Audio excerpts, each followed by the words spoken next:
मनुष्य आए हैं, जीव आए हैं, वो यही 7 ही दिनों के अंदर तो आए हैं। 8वां दिन होता कहाँ है? रवि सोम मंगल बुध गुरु शुक्र शनि। सज्जनों, यही 7 ही दिनों के अंदर संसार बना है और यही 7 ही दिनों के अंदर संसार में प्रलय हो जाता है। इसलिए कथा 7 ही दिनों की है। सज्जनों, तो हे शौनक महर्षि, कथा आप लोगों को मैं अवश्य श्रवण करवाऊंगा। सर्वप्रथम श्रवण करिए कि कथा है क्या।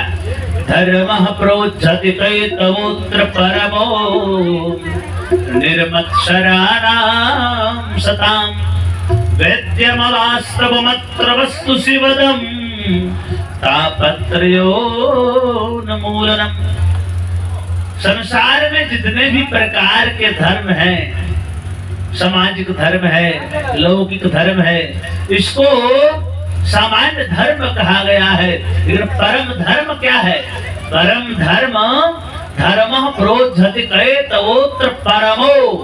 परम धर्म केवल कृष्ण कथा है, गोविंद कथा है। दूसरा परम धर्म कुछ नहीं है। कथा क्या करती है? निर्मत्सराणाम सतां। कथा हमें निर्मत्सर बनाती है। निर्मत्सर, मत्सर किसे कहते हैं? मत्सर और मच्छर में थोड़ा सा अंतर है।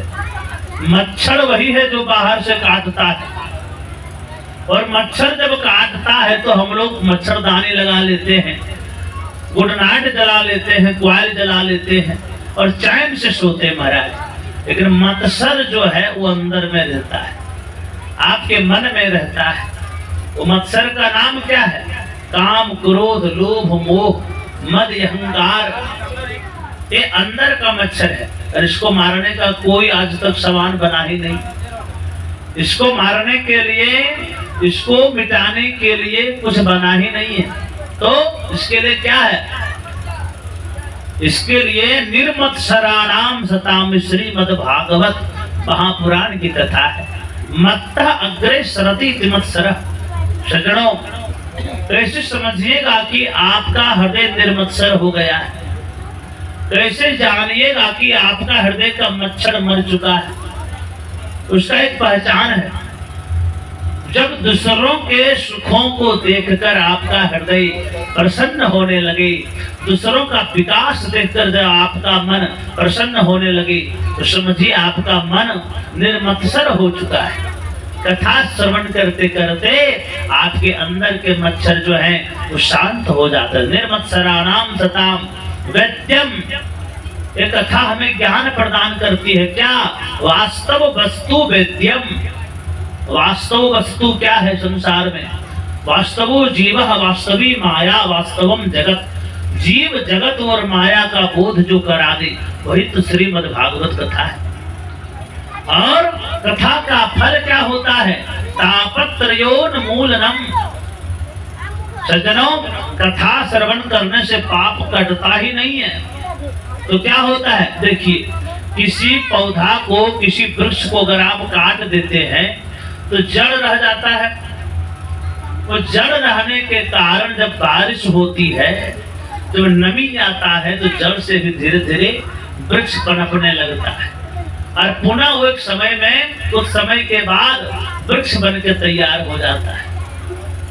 उसी तरह कथा, लेकिन यदि उस वृक्ष के जड़ को जड़ से उखाड़ कर ही फेंक दिया जाए उस वृक्ष को, तो दोबारा पनपने का नाम वो नहीं लेगा महाराज। उसी तरह कथा श्रवण करने से पाप कटता नहीं है। तो जितने प्रकार के पाप ताप हैं उसको जड़ से उखाड़ कर भगवान फेंक देते हैं आपके हृदय से। फिर दोबारा वो आपके मन में पनपने का नाम नहीं लेगा महाराज। बोल वृंदावन बिहारी लाल की जय। जीवन है तेरे हवाले मोरलिया वाले। जीवन है, जीवन है तेरे हवाले मोरलिया वाले।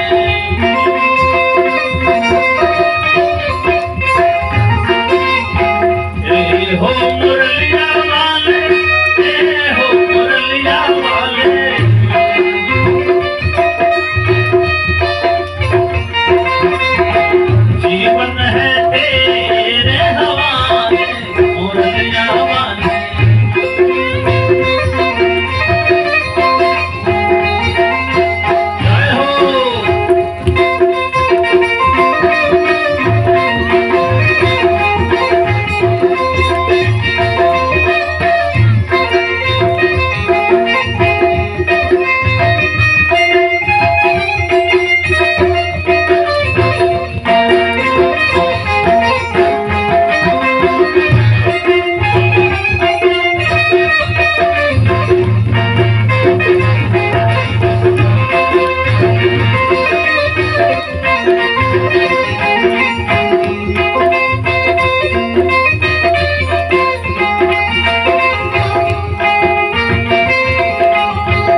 है तेरे हवाले मुरलिया वाले।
सज्जनों, तो ऐसे सूत जी महाराज कह रहे हैं कि ऋषियों कथा में इतनी पावर है। श्रीमद् भागवते महामुनि कृते किंबा परेश्वरः सद्यो हृदय वरुध्यते कृतिभिः शुश्रूभिः तत्क्षणादहम्।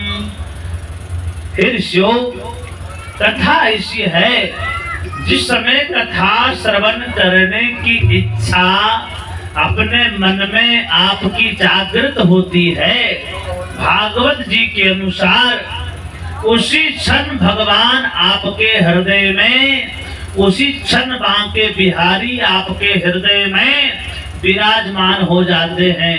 और न केवल विराजमान, कैद हो जाते हैं। जिस तरह जेल में कैदी कैद हो जाता है, उसी तरह श्रीमद् भागवते महामुनि कृते किंबा परेश्वर सत्य हरि हृदय अवरुध्यते। वो सत्य स्वरूपा भगवान जो सत्य स्वरूप में है, वो हरि आपके हृदय में अवरुद्धते। अवरुद्ध माने कैद हो जाना, अपने मन से बाहर नहीं निकल सकते। जिस तरह जेल में जेलर भी रहता है, कैदी भी रहता है। जेलर स्वतंत्र है लेकिन कैदी स्वतंत्र नहीं है। कैदी ये नहीं सोच सकता है कि चलो बाजार घूम के आते थोड़ा मार्केटिंग करके, वो अवरुद्ध है। उसी तरह भगवान आपके हृदय में कैद हो जाते हैं। और यदि आपने कथा श्रवण कर ली तो आपका जीवन से बेड़ा पार हो जाता है। इतनी भागवत जी की महिमा है। सज्जनों, श्रोतुम इच्छद्भिः तत्क्षणा, उसी क्षण भगवान आपके हृदय में अवरुद्ध हो जाते हैं। ऐसी कथा है सज्जनों।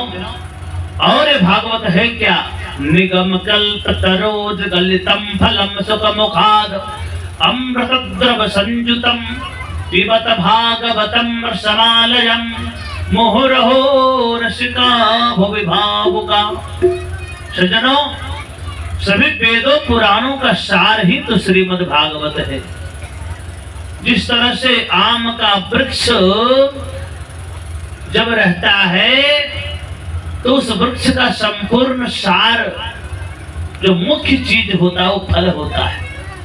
लगाते हैं तो वृक्ष, लेकिन खाते क्या? वृक्ष को तो खाते नहीं, खाते फल को। उसी तरह जितना वेद है, शास्त्र है, पुराण है, वृक्ष की तरह है, लेकिन फल केवल और केवल श्रीमद् भागवत जी है। तो इसको श्रवण करने से जो आनंद मिलता है, क्या कहना है सज्जनों। यहाँ पर सूत जी महाराज कहते, ऋषियों कि एकदा ही विशालायाम चत्वार ऋषयो मलाः सत्संगार्थं समायाता दद्रशुस्तत्र नारदम। भगवान जब एक बार ब्रह्मा जी के 4 बेटे सनक, सनातन, सनंदन, सनत कुमार, चारों सनकादिक महर्षि विशालायाम, बद्रीनाथ का नाम ले लिए, विशालायाम, विशालापुरी नाम है बद्रीनाथ का। क्यों विशालापुरी नाम पड़ा? क्योंकि विशाल नाम के एक राजा थे, जिससे युद्ध करके अन्य राजाओं ने उसके धन को, संपत्ति को हड़प लिया, उसके पास कुछ नहीं बचा, वो दुखी हो गया और बद्रीनाथ में जाकर तपस्या करने लगा। भगवान दर्शन दिए, भगवान बोले ब्रह्मरियात वर मांगो। राजा साहब मांगने लगे कि प्रभु मुझे धन मिल जाए, राज मिल जाए, जो छीना है, अपहरण किया, वो सब कुछ मिल जाए। भगवान बोले फालतू की चीज क्यों मांग रहे हो, हम दर्शन दिए, कुछ और मांगो। कुछ नहीं मांग पाया। भगवान बोले जाओ, मेरे इस धाम के साथ तुम्हारा नाम भी जुड़ा रहेगा। तो विशाल नाम के राजा के कारण भी विशालापुरी नाम पड़ा। तो एक राही विशाल आया। वैसे बद्रीनाथ क्षेत्र में 4 ऋषियों मला, अमलात्मा, महात्मा, सनकादिक महर्षि भ्रमण कर रहे थे। क्यों भ्रमण कर रहे थे महाराज? सत्संगार्थम, सत्संग करने की इच्छा से। क्यों? बद्रीनाथ में ही क्यों, और भी जगह था महाराज। बद्रीनाथ में इसलिए भी क्योंकि हरि चर्चा जब करना है तो भगवान के चरणों में बैठ के किया जाए, भोलेनाथ के चरणों में कर बैठ के किया जाए तो और ज्यादा आनंद आता है। क्योंकि भगवान की कथा भोलेनाथ को भी ज्यादा पसंद है। तो इसलिए भी बद्रीनाथ में सनकादिक महर्षि कथा श्रवण करने गए। इसलिए भी गए क्योंकि वहाँ शांत स्थल है। सत्संग जहाँ शांत हो वही होता है, निर्विघ्न होता है। इसलिए भी बद्रीनाथ गए। पहले के समय में लोग तीर्थों में जाते थे महाराज, बद्रीनाथ, केदारनाथ, तो अपने चौथेपन में जब लगता था आपको जीवन का बहुत कम समय बचा है तो जाते थे। पैदल यात्रा होती थी पहले, और अंत में कई लोग लौटते थे, कुछ नहीं भी लौट पाते, अधिकतर तो नहीं लौट पाते थे, अपनी लीला उधर ही खत्म कर लेते थे। बोल वृंदावन बिहारी लाल की जय। तो ऐसे बद्रीनाथ क्षेत्र में तभी सनकादिक महर्षियों की दृष्टि नारद जी पे पड़ गया। नारद जी उधर से आ रहे थे तो सनकादिक ऋषियों ने प्रश्न किया महाराज नारद जी से, कथम ब्रह्मन् दीन मुखः कुतश्चिंता तुरो भवान त्वरितं गम्यते कुत्र कुतश्चागमनं तव। हे देवर्षि नारद जी महाराज, क्या बात है, आप इतना भागे भागे कहाँ से आ रहे हैं, कहाँ जा रहे हैं, क्या कारण है? क्या लूट गया आपका? कोई धन संपत्ति लूट लिया है क्या? कोई चोरी कर लिया है क्या? न सोना है, न चांदी है, न हीरा है, न मोती है।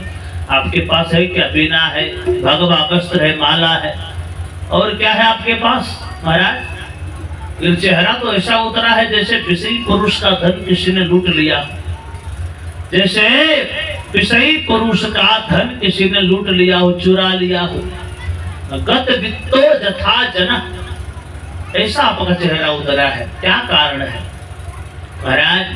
सर्वप्रथम नारद जी महाराज प्रणाम किए कि महाराज आप लोग करोड़ों वर्षों के हैं, लेकिन मात्र 5 वर्ष के प्रतीत होते हैं। बड़ा दिव्य स्वरूप है आप लोगों का प्रभु, दर्शन हो गया, धन्य भाग है हमारा। दोनों भाई हैं, ब्रह्मा जी के बेटे नारद जी हैं, और इधर सनकादिक महर्षि भी ब्रह्मा जी के बेटा है। महाराज नारद जी महाराज बोलने लगे कि प्रभु देखिए, जब मैं इस धरती धरातल पर आया सभी लोगों में भ्रमण किया, परंतु प्रभु मुझे तीर्थों में जाने का मन किया। तीर्थों में जब गया प्रभु, तीर्थों में जाने के बाद संतों की नगरी में प्रवेश किया तो एक बहुत बड़ा घर देखा महाराज। उस घर से जो है छोटे छोटे बच्चों की रोने की आवाज आ रही थी। प्रश्न किया किसी बगल वाले से, भैया संतों की नगरी में, संतों के ग्राम में किनका घर है? इधर छोटे छोटे बच्चे रोने की आवाज। महाराज बोले ब्रह्मचारी जी का घर है महाराज। कलयुग का प्रभाव देखे नारद जी महाराज को बड़ा कष्ट हुआ कि नाम जैसा है वैसा काम नहीं है। तपस्या से भंग, इनका सारा तप भ्रष्ट हो गया है। अज्ञान के कारण साधु संत भी पाखंड स्वरूप हो गए हैं महाराज। सभी लोगों में भ्रमण के नारद जी महाराज बता रहे हैं कि महाराज कहीं में गया, जहां कहीं भी गया संतोष नहीं मिला, संतुष्टि नहीं मिली। प्रत्येक घर में गया तो क्या देखा? प्रत्येक घर में कोई न कोई कलह मचा हुआ है, कोई न कोई कलेश मचा हुआ है। कन्या का क्रय विक्रय हो रहा है। घोर कलयुग का प्रभाव आने लगा महाराज। और तरुणी प्रभुता के है श्याल को बुद्धि रायगा।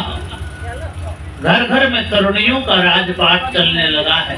साले साहब सलाहकार हो गए। बड़ा विचित्र दशा मैंने देखा महाराज।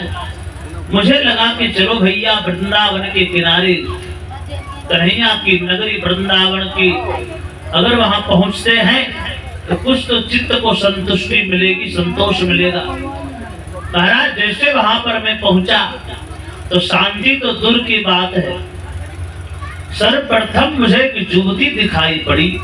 एक वृक्ष के नीचे रो रही थी बैठ करके महाराज। उसके गोद में 2 बालक। मुझे लगा कि वृंदावन में, भगवान की नगरी में कोई स्त्री रो रही है, वो भी स्त्री जो भगवान की परम प्रिय है महाराज। कुछ दूर आगे बढ़े महाराज तो युवती नारद जी महाराज को बुलाती है कि भो भो साधो क्षणम तिष्ठ मत चिंता विनाशय दर्शनम तव लोकस्य सर्वथाया गहरम परम। हे देवर्षि नारद जी महाराज, कुछ क्षण के लिए बैठिए। क्या बात है देवी, तुम कौन हो? अपना परिचय दो। तो युवती परिचय दे रही है कि हम भक्तिर इति ख्याता इमौ में तनयो मतौ ज्ञान वैराग्य नामानो काल जोगेन जर्जरौ। मैं भक्ति महारानी हूँ महाराज। ये दोनों मेरे पुत्र हैं, ज्ञान और वैराग्य इनका नाम है। काल के प्रभाव के कारण दोनों बुढ़े हो गए हैं महाराज। दोनों जर्जरौ, जर्जर माने बुढ़ा हो गया, आरोगी हो गया। क्यों महाराज, क्यों देवी जी सब क्यों हो गए दोनों? क्योंकि महाराज मैं उत्पन्ना द्रविड़ देश, द्रविड़ देश में उत्पन्न हुई महाराज। प्रत्येक जगहों में गई, प्रत्येक तीर्थों में गई, लेकिन कहीं कहीं मैं तो अच्छी हो जाती थी महाराज, लेकिन दोनों मेरे बेटे जो हैं अस्वस्थ हो जाते थे। मुझे लगा कि वृंदावन चलूंगी तो कुछ संतुष्टि होगा, ये दोनों मेरे पुत्र बड़ा स्वस्थ हो जाएंगे। मैं वृंदावन आया महाराज, तो धन्यं वृंदावनम चेवा भक्तिर नृत्यति अत्र च। यहाँ मैं तो नृत्य करने लगी महाराज, तो दोनों मेरे पुत्र को यहाँ भी पूछने वाला कोई नहीं है। प्रभु जिस सामान का, जिस वस्तु का कोई पूछ ना हो, वो वस्तु पुरानी हो जाती है, बेकार हो जाती है। अब यहाँ पर बड़ी आशा से आए हैं महाराज, आपका दर्शन हो गया। आपके मंत्र से ध्रुव जी महाराज को भगवत प्राप्ति हो गई। आप ही मंत्र दिए थे प्रहलाद जी महाराज को, हे देवर्षि नारद जी महाराज, उनको भी भगवत प्राप्ति हो गई। अब मुझे आशा केवल आपसे है प्रभु, कुछ उपाय करें। क्यों महाराज, राजा परीक्षित ने इस कलयुग को छोड़ा, उसी दिन मार दिया रहते, अपने नगर राज्य में आए ही न दिए रहते महाराज, बाहर निकाल दिए रहते, तो आज मुझे ऐसा दिन देखना नहीं पड़ता। नारद जी महाराज बोले देवी कलयुग में लाख बुराइयां हैं, कुछ अच्छाइयां भी है। अच्छाइयां क्या है महाराज? अच्छाइयां हैं देवी। यत फलम नास्ति तपसा न जोगेन न समाधिना तत् फलम लभते सम्यक कलौ के सब कीर्तना। जो फल सतयुग में, त्रेता में, द्वापर में लाखों वर्षों तक, हजारों वर्षों तक तपस्या करते थे, उल्टे जंग करके, राम राम जप करके, उम्र बीत जाती थी फिर भी दर्शन नहीं होता था भगवान। और इस कलयुग में, अरे कलयुग केवल नाम अधारा, कलयुग केवल नाम, सुमेर सुमेरी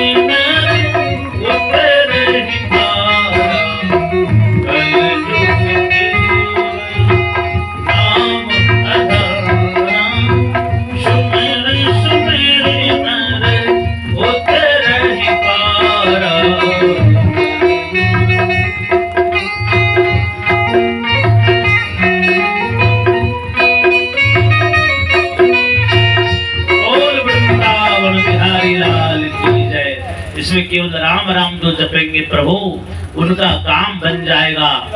जिस तरह से नदी को पार करने के लिए नौका की आवश्यकता पड़ती है, उसी तरह संसार सागर को पार करने के लिए राम नाम रूपी नौका की आवश्यकता पड़ती है। और वृंदावन बिहारी लाल की जय।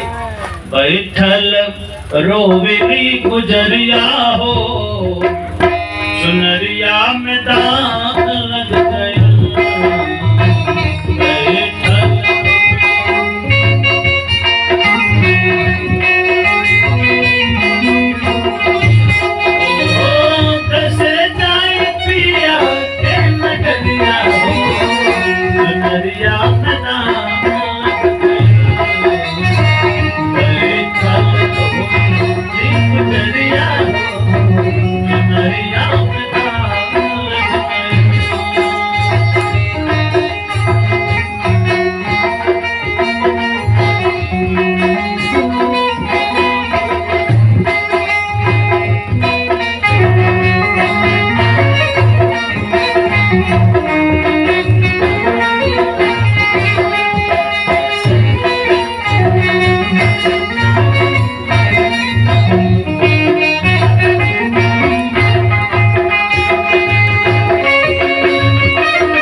चुनरिया जीवन में जो कर्म रूपी चादर, इसमें दाग नहीं लगाना है। इसलिए इसका भाव है कि या इल्म कमरना अमर सन सनवा,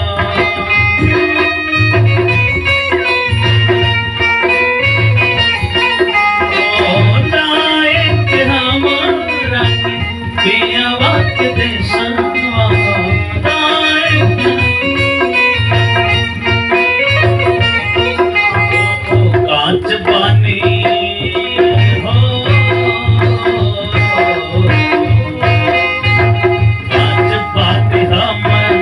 उमरिया हो, उमरिया में दाग